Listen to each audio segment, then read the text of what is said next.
Nilipoposti video jinsi ambavyo wauza PC wamekuwa wakituibia kwa kuedit generation pamoja na processor, wengi walicomment kuhusu BIOS. Huyu jamaa akajibu vizuri kwamba hata BIOS inaeditika vizuri tu, yupo sahihi. Huyu naye akasema kwamba chukua jina akasearch Google, jamani hata jina linaeditika vizuri tu. Huyu mwingine akasema kwamba DX Diagi, jamani hii ndio pumba, pamoja na hiyo CMD na yenyewe ni pumba. Leo nimekuja na njia bora ya kugundua PC iliyoeditiwa generation pamoja na processor.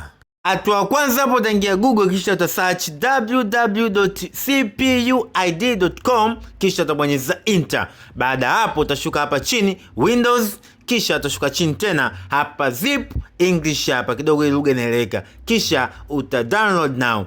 Ikishamaliza namna hii, fungua this PC, download hapo, kisha ilete click hiyo, kisha extract all. Baada hapo browse hapo, chagua kwenye flash yako, unakuwa na flash yani pembeni, select folder hapo, kisha extract hapo.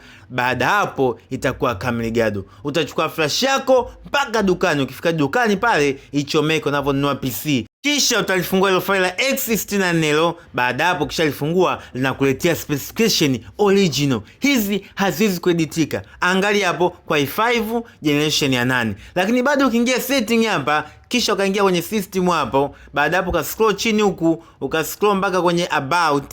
Hapa utakuta bado zipo zile zile ambazo tuliziedit jana kwa 7 generation ya 10. Kwa hiyo BIOS inaeditika jamani, kwa sababu unabadilisha tu firmware pale, lakini hii haikwepeki, utamkamata tu. Kumbuka, kuna PC ngumu kwa PC Doctor.